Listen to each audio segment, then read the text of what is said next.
I'm Israel. Before I start, I want to give all praises to Yahweh, Ba'ashem Yahushai, Waharakah Kadash, double honors to the elders and apostles in Israel, who rule and teach well, to the Akims of the Iwas and Bibles and those pushing videos in truth and sincerity, to the brothers and sisters in the truth. Now this is Isaiah 46:10. It says, declaring the end from the beginning and from the ancient times of things that are not yet done, saying, my counsel shall stand, and I will do all my pleasure. And this is what we have to remember.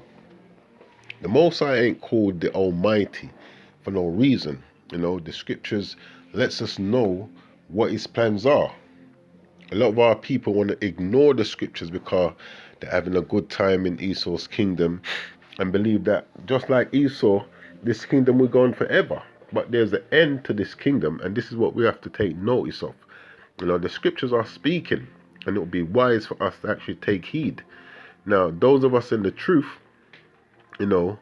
we came to the knowledge of who we are, that this Bible is actually speaking about us by the prophecies in the scriptures. And this is something which has always been the case when it comes to the Most High. He's always declared the end from the beginning. That way you know that he is the Most High, and everything he says is faithful and true.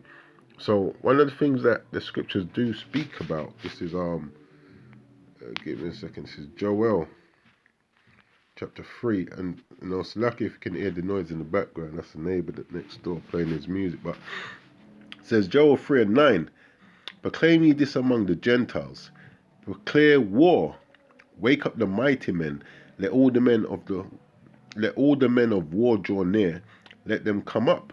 And this is what we're proclaiming. War. The prophets that have been before, they prophesied of war, of pestilence, of famine. And these are the same thing that we prophesy about, of war, pestilence, and famine. And when we look at what's happening around us, we can see that war is brooding. War is, we're at the brink of war. And it would take, it would behoove us to take notice of these things that's happening, because the Most High has spoken this. He said he's declared the end from the beginning.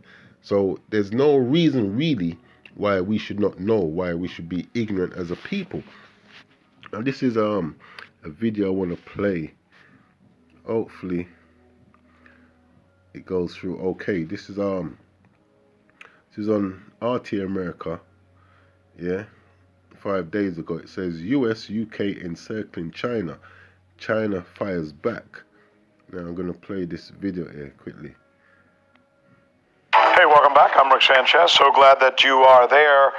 It would seem that with the new Biden administration, there would be some type of respite in the tensions that we've been seeing over the last several years between China and the United States, but it has been far from that. In fact, as we continue to focus on the South China Sea, it appears that China is now flexing its muscles in the waters off of its mainland.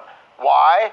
Because it's feeling that it needs to, because of some of the pressures it has felt, not just with the economy, but also with military moves by the United States.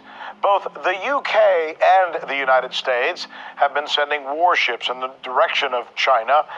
That country is now signaling that it is prepared for the worst, if the worst should come. We all have our fingers crossed. And we know that worse is war. This is what the scripture speaks about. Now he's saying he's got his fingers crossed that this doesn't happen, but we're in the truth. This is what we are hoping will happen, because that lets us know that our kingdom is coming in. These are things that have to come to pass. If you're not looking for war, then you're not looking for the kingdom to come in. It will not, but nonetheless, suddenly the world is paying attention there. Here's Alex Mihailovich. It seems that the Biden administration has picked America's main adversary. Here's President Biden earlier this month. We committed to working together to take on the challenges from China and on issues like the East China Sea, the South China Sea, as well as North Korea, to ensure a future of a free and open Indo-Pacific. Half the world away, the U.S. has made its presence known, sailing warships in the South China Sea in what some are saying are measures to contain China, a country which considers Taiwan an integral part of its territory and is laying claim to a number of disputed islands. In 1979, the U.S. adopted the One China policy, in which it acknowledges Beijing's claim that Taiwan is an inseparable part of China. China insists that it will only protect what is its own, and according to China's president, the country has no interest in expansionism. No matter how developed China is, China will never seek hegemony, expand, seek a sphere of influence, or engage in an arms race. However, with a growing threat from the U.S. and its allies, China is displaying its military might.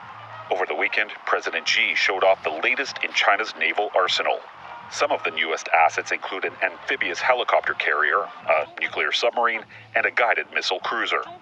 The show of strength is believed to be a warning to both Taiwan and those wanting to interfere in China's affairs, namely the U.S. That said, the U.S. is not alone in the West flexing its muscle at China's doorstep.